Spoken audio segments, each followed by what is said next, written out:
मैं बात करूंगा बरेली की उस लड़की की जो अनजाने दोस्त यानी कि उसका प्रेमी था, जिससे कभी मिली नहीं थी, फोन पर बात होती थी। उसने उसे डरा दिया। उसने कहा कि आप अपना तस्वीर दिखाइए, हमको फोटो दिखाइए, लाइव आइए आप। और चैट करते थे, वो वीडियो कॉल भी किया करते थे और क्या कहते हैं, लेकिन लड़की चेहरा नहीं दिखाती थी। लड़के ने कहा कि आप चेहरा दिखाओ, नहीं तो मैं खुद को खत्म कर लूंगा। लड़की इससे घबरा गई और उसने खुद को खत्म कर लिया। इस तस्वीर को, इस स्टोरी को मैं आप तक पहुंचाने की कोशिश करूंगा। आखिर पूरा मामला क्या है, वो पूरी तस्वीरें भी आप तक हम जरूर पहुंचाएंगे कि पूरा मामला किस तरह से था। आपको वो तस्वीर जरूर देख लीजिए, ये पूरी कहानी देख लीजिए इसकी। छात्रा अनजान दोस्त की धमकियों से इस कदर आहत हो गई कि उसने जहर खा। मोबाइल पर चैटिंग से शुरू हुई अनजान युवक से दोस्ती ने बरेली के इज्जत नगर की रहने वाली छात्रा की जान ले ली। छात्रा अनजान दोस्त की धमकियों से इस कदर आहत हो गई कि उसने जहर खा लिया। दरअसल युवक वीडियो चैटिंग के दौरान छात्रा पर चेहरा दिखाने का दबाव बना रहा था। चेहरा न दिखाने पर ट्रेन से कटकर मर जाने की धमकी दे रहा था। अनजान दोस्त की इस धमकी के बाद छात्रा ने उसे करीब 40 बार कॉल की, लेकिन उसने फोन रिसीव नहीं किया। अनहोनी की आशंका से छात्रा घबरा गई और उसने जहर खा लिया। हालत बिगड़ने पर परिजनों को जानकारी हुई तो वो उसे अस्पताल ले गए, जहां इलाज के दौरान उसकी मौत हो गई। इज्जत नगर की एक कॉलोनी में रहने वाली 17 साल की छात्रा की एक युवक से व्हाट्सएप पर चैटिंग होती थी। लड़की की मौत के बाद जब परिजनों ने उसका मोबाइल देखा तो उन्हें व्हाट्सएप पर चैटिंग के बारे में पता चला। हालांकि दोनों के बीच फोन पर भी बात होती थी, लेकिन लड़की ने कभी अपना चेहरा लड़के को नहीं दिखाया था। लड़का लगातार छात्रा पर चेहरा दिखाने का दबाव बना रहा था। बात न मानने पर उसने ट्रेन से कटकर मरने की धमकी भी दी थी, लेकिन किशोरी ने उसकी बात नहीं मानी। परिजनों की तहरीर पर इज्जत नगर पुलिस ने आलोक नगर में रहने वाले आरोपी संचित अरोड़ा के खिलाफ किशोरी को आत्महत्या के लिए उकसाने की रिपोर्ट दर्ज कर ली है। परिजनों का कहना है कि संचित ने चैटिंग में ये धमकी दी थी कि अगर तुम्हें कुछ होता है तो तुम्हारे घर वालों को मार दूंगा। बरेली दर्पण के लिए गुलेश खान के साथ सैयद अयान अली की रिपोर्ट। और अब बात करते हैं डिप्टी सीएम की, जो स्वास्थ्य मंत्री ब्रजेश पाठक जी की, जो बरेली आते हैं और उन्होंने जो दरिया दिली का दिखाई एक मरीज के इलाज को लेकर के वाकई काबिल तारीफ है। वो तस्वीर मैं जरूर आपको बरेली दर्पण पर दिखाना चाहूंगा। और उसके साथ साथ उन्होंने स्वास्थ्य विभाग के बहुत सारे जो है कर्मचारी हैं, उनको भी जो है कहीं ना कहीं जो है उन पर कार्रवाई की है, वो भी मैं आपको तफसील से जरूर बताऊंगा। लेकिन सबसे पहले वो तस्वीर देख लीजिए जिसमें स्वास्थ्य मंत्री ब्रजेश जी जो है, वो ब्रजेश पाठक जी जिला अस्पताल पहुंचते हैं और एक मरीज को बाहर देखते हैं जो 5 दिन से जिसको इलाज नहीं मिल रहा था, उसको खुद एडमिट कराते हैं वार्ड में। और उसके साथ साथ दूसरे स्वास्थ्य केंद्रों पर जाते हैं जहां खामियां पाई जाती हैं, उसके बारे में भी बताऊंगा। वहां पर जो है अधिकारियों के खिलाफ कार्रवाई की जाती है। वो तस्वीर जरूर मैं आपको दिखाऊंगा कि वो ब्रजेश पाठक जी की जो वहां जो पहुंचते हैं स्वास्थ्य मंत्री उत्तर प्रदेश के डिप्टी सीएम, और वहां पर जो है किस तरह से मदद करते हैं एक मरीज की, वो तस्वीर आप देखेंगे, वाकई देखने के लायक है। उस तस्वीर को मैं आपको जरूर दिखाना चाहूंगा।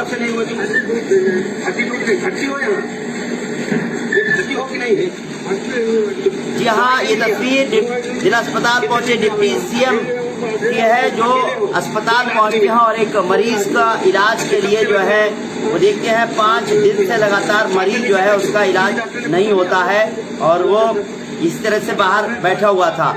ये पूरी तस्वीर डिस्ट्रिक्ट हॉस्पिटल बरेली की है और इस मरीज को जो है वो एडमिट कराते हैं, साथ ही जो है उसको की देखभाल करते हैं, पूरे इलाज का जिम्मा देते हैं और साथ ही साथ खाने की भी व्यवस्था करते हैं। ये तस्वीर जिला अस्पताल बरेली की है और अखबार की सुर्खियां बनी है जो डिप्टी सीएम का बरेली आना और दौरा करना स्वास्थ्य सेवाओं को लेकर के जो है वहां पर स्वास्थ्य के जहां पर केंद्र हैं हेल्थ से जुड़े हुए, वहां पर जाकर के अगर कहीं अनियमितताएं पाई गई हैं तो वहां पर उनके खिलाफ कार्रवाई भी की गई है। यहाँ ये आप तस्वीर जिला अस्पताल की दिख रहे हैं। डिप्टी सीएम बरेली पहुंचे हुए थे। ये तस्वीर के बारे में मैं आपको बता दूं, पूरी खबर बता दूं। यूपी के डिप्टी सीएम और स्वास्थ्य मंत्री ब्रजेश पाठक ने शनिवार को बरेली पहुंचे, उसका दौरा किया, जिला अस्पताल का निरीक्षण किया। इस दौरान उन्होंने जिला अस्पताल में भर्ती मरीजों का हाल चाल जाना। निरीक्षण के दौरान उन्हें वहां कई खामियां नजर आई। मंत्री ब्रजेश पाठक के निरीक्षण में बरेली में तैनात डॉक्टर और स्वास्थ्य कर्मचारियों की लापरवाही का खुलकर उजागर हुई। निरीक्षण के दौरान अस्पताल में गंदगी और सड़क किनारे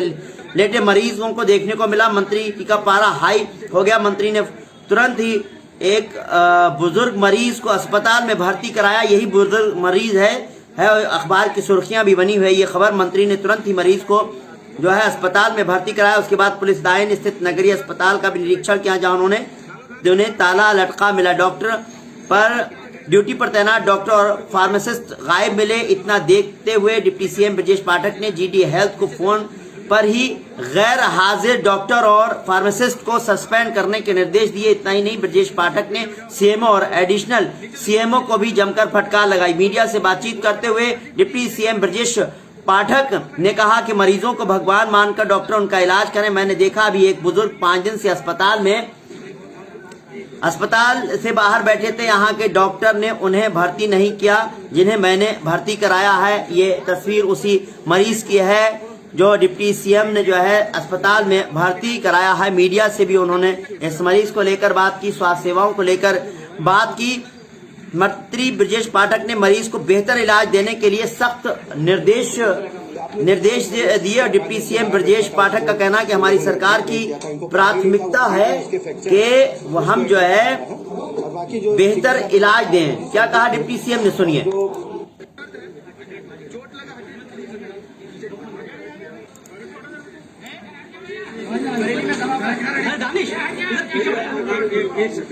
नहीं है तो बाबा आपने उठाना देखा दर्द ना हो जितना ऐसे बैठ जाता है। बाबा कहाँ के रहने वाले हो? उठा के रखो, धीरे धीरे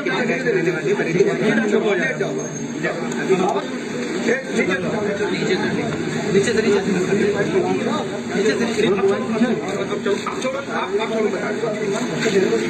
पीछे हो जाओ, नीचे गोदी उठा, पतली टूटी पीछे कमर की भाई। अरे बहुत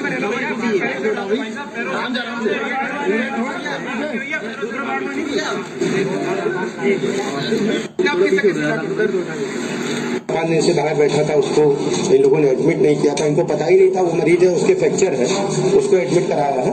और बाकी जो चिकित्सा व्यवस्था है मरीज संतुष्ट है। और जो मशीनों के रखरखाव के बारे में, अन्य जो व्यवहार के बारे में हमने कहा है कि सबके साथ मरीजों को भगवान मान करके सेवा करें। हमारी सरकार का प्रथम दायित्व है कि अस्पताल परिसर में जो मरीज आए उनकी भगवान मान करके सेवा करें। ये महसूस हो कि उनको वो अपने घर में इलाज करने के लिए आए हैं। चिकित्सकों का व्यवहार, पैरामेडिकल स्टाफ का व्यवहार माथा दर्द दूर कर देता है। यही सब क्या देख रहा है मोदी जी? सबसे ज्यादा हालात जो है बाहर अस्पताल के खराब है, टीवी पे ना हवा है ना मरीज पेशेंट जमीन पे लेट रहे हैं। आप देखो जो बरेली आए हैं, अभी सीएमओ को और जो मुख्य चिकित्सा अधीक्षक है विभिन्न अस्पतालों के, हम बात करेंगे कहें कि कहीं कोई दिक्कत नहीं होगी। मरीज को भर्ती नहीं किया गया था, बाहर पड़ा था, आपने भर्ती कराया, तो इस संबंध में कोई कार्रवाई की जाएगी? अभी हम पहले भर्ती हो जाए, मरीज को थोड़ा ठीक कर ले, जरूर कार्रवाई करेंगे। 300 बेड हॉस्पिटल की बड़ी मांग उठ रही है,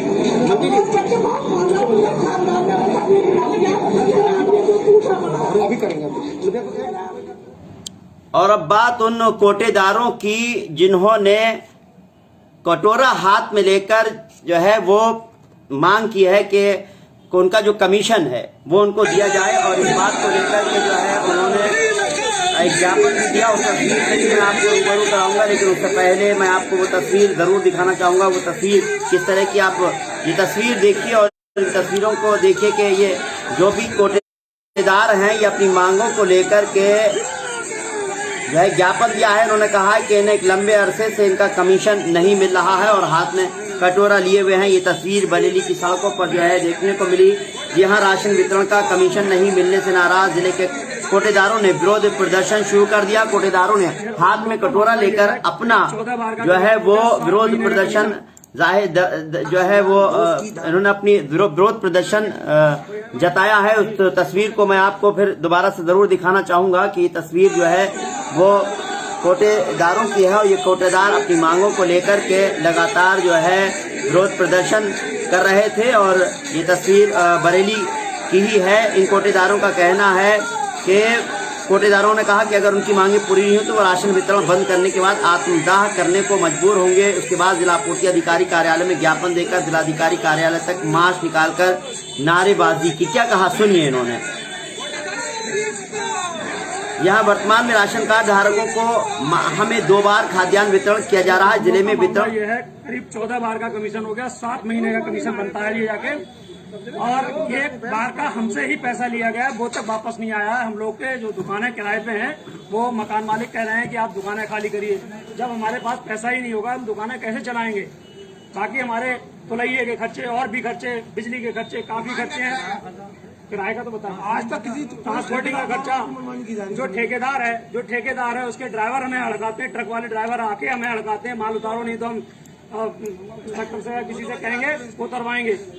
तो हम लोग कहाँ से क्या करें। कई बार ज्ञापन दिया, डीएम साहब को भी दिया, आयुक्त जी को भी दिया, जिला पूर्ति अधिकारी को भी दिया, मुख्यमंत्री जी को भी दिया, सब लोगों को ज्ञापन दिया। आज हार थक कर हम लोग इस प्रदर्शन पर उतार हुए हैं। अगर हमारी मांगे एक हफ्ते के अंदर नहीं मानी जाती हैं तो यही आंदोलन अब कटोरा लेके नहीं होगा। हम लोग आधे अर्धनंगे एक हफ्ते बाद यही प्रदर्शन अर्धनंगे होके करेंगे। क्या मामला है? जो हमारा मामला ये है, सितंबर 2021 से गरीबों को जनता के सरकार द्वारा राशन दिया जा रहा है, वो फ्री बांट रहे हैं।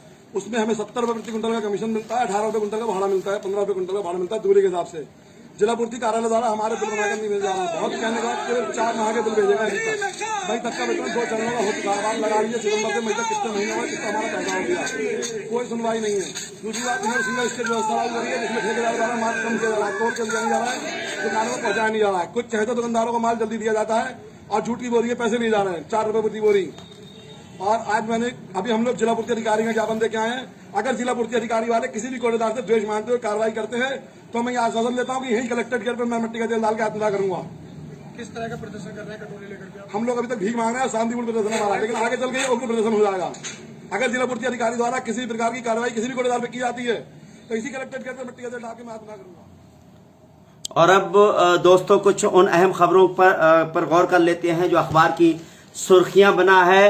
जहां कार में लिफ्ट देकर मां और 6 साल की बेटी से सामूहिक दुष्कर्म का मामला सामने आया है। यह रुड़की का मामला है। रुड़की में एक दिल दहला देने वाली घटना सामने आई। शुक्रवार देर रात को कार में लिफ्ट देकर कार सवारों ने महिला और उसकी 6 माह की बच्ची के 6 साल की बच्ची के साथ जो है असमत दरी को अंजाम दिया है, गैंग रेप किया है। और इस वारदात से जो है पूरा जो है जो खबर मिली है, रुड़की प्रशासन, पुलिस प्रशासन में हड़कंप मच गया है और वाकई बहुत ही दर्दनाक खबर है। महिला किसी काम से जो है घर से बाहर निकली थी, उसके साथ सामूहिक दुष्कर्म हो गया। वारदात को अंजाम देने के बाद मां बेटी को गंग नहर किनारे फेंककर आरोपी फरार हो गए। लहूलुहान हालत में बेटी को लेकर महिला पुलिस के पास पहुंची। घटना की जानकारी पुलिस को दी गई। पुलिस ने बच्ची को गंभीर हालत में सिविल अस्पताल में भर्ती कराया है।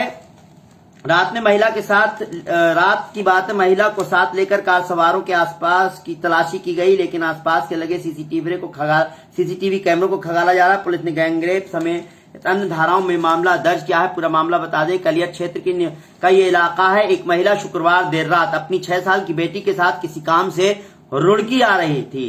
सवारी के इंतजार में वो कलियर के गंग नहर किनारे खड़ी थी। एक कार में आता देख महिला ने हाथ देकर उन्होंने कहा कि हमको जो है इशारा किया कि कार सवार ने कहा कि हमको रुड़की के लिए लिफ्ट दे दीजिए। कार सवारों ने जो है महिला को और उसकी बच्ची को लिफ्ट दे दी और रास्ते में जो है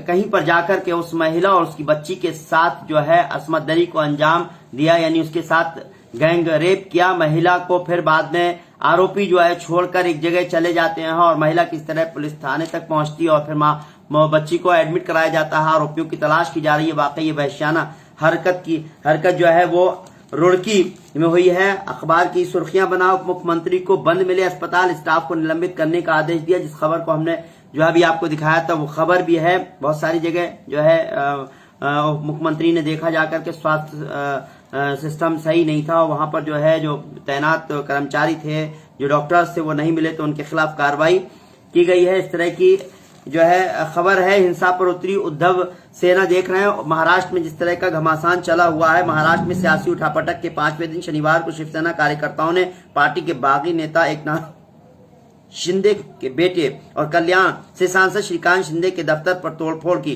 ठाणे के उल्लासनगर इलाके के दफ्तर में शिव सैनिकों ने पत्थर फेंके। ये खबर है।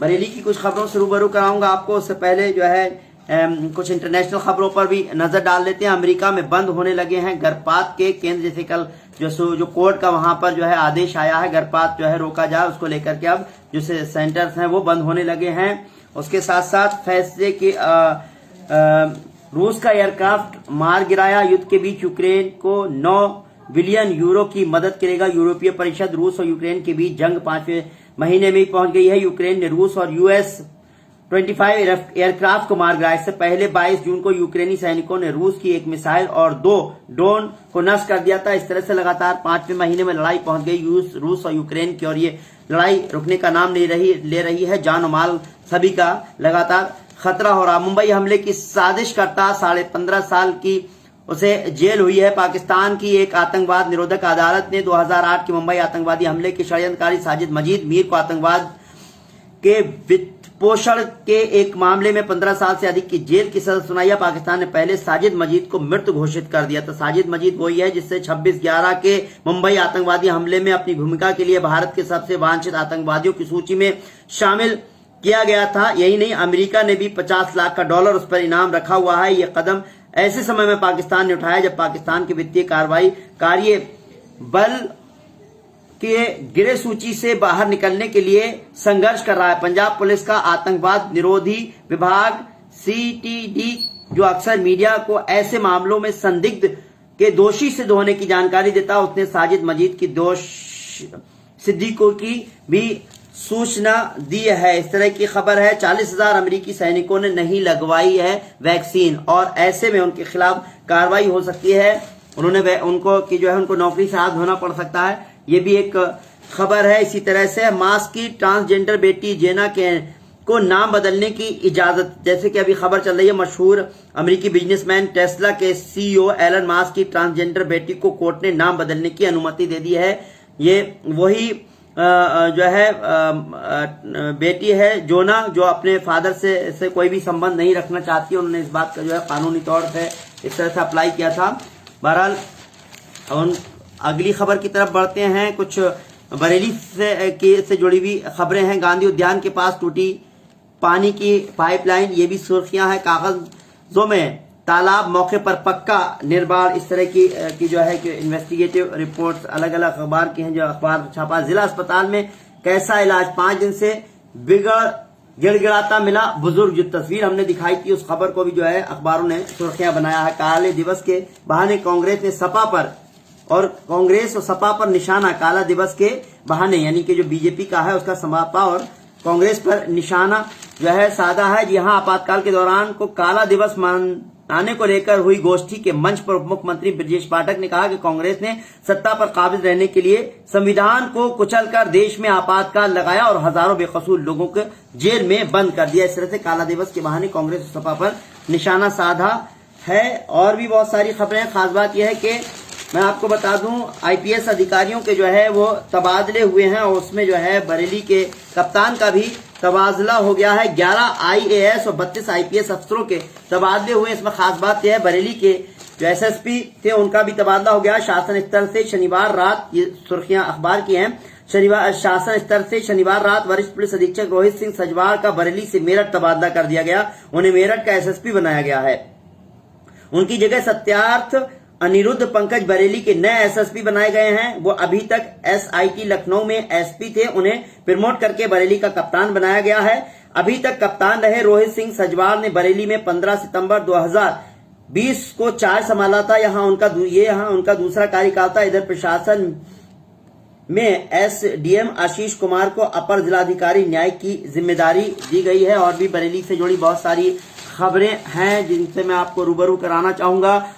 B.Ed संयुक्त प्रवेश परीक्षा के प्रवेश पत्र जारी हो रहे हैं। जो लोग B.Ed में जो है एग्जाम में बैठने वाले हैं उनके लिए ये खबर है। रुहेलखंड विश्वविद्यालय में लगाया रक्तदान शिविर, ये भी खबर है। और है बहुत सारी जो है बरेली से जुड़ी हुई खबरें हैं, सबका मैं जिक्र नहीं कर पाऊंगा, लेकिन फिर भी मेरी कोशिश यही है कि आपको जो है स्मार्ट सिटी में सड़कों पर जलभराव दिखा तो होगी कार्रवाई। ये समझ लीजिए, अधिकारियों ने इस बात की जो है चेतावनी दे दी है। अगर बारिश होगी और जलभराव हुआ और सीसीटीवी में जो है स्मार्ट सिटी में सड़कों पर जलभराव दिखा तो होगी कार्रवाई। स्मार्ट सिटी में हो रहे कार्यों का निरीक्षण करने के बाद मंडलायुक्त सेल्वा कुमारी जे ने कहा कि स्मार्ट सिटी में बनी सड़कों पर जलभराव होना चाहिए, जलभराव नहीं होना चाहिए। ऐसा होता है तो गुणवत्ता से समझौता माना जाएगा और परियोजना के कार्यों में किसी भी स्तर पर कार्यवाही की गुणवत्ता से समझौता नहीं किया जाएगा। मानक के अनुसार गुणवत्ता नहीं पाए जाने पर कार्रवाई की जाएगी। शनिवार को वो स्मार्ट सिटी परियोजना के कार्यों के प्रगति की समीक्षा कर रही थी। तो ये सोचने की बात है, जो लोग काम करा रहे हैं, जो काम हो रहा है स्मार्ट सिटी में, और सड़कें बन रही हैं, नालों का निर्माण हो रहा है, नालों की सफाई हो रही है, सब तरह की चीजों पर जो है अधिकारी जो है बहुत सख्त हो गए हैं और कार्रवाई की बात कही जा रही है। तो दोस्तों, हमने बहुत सारी खबरों से आपको रूबरू कराया और भी कोशिश करेंगे कि हम इसी तरह से आपके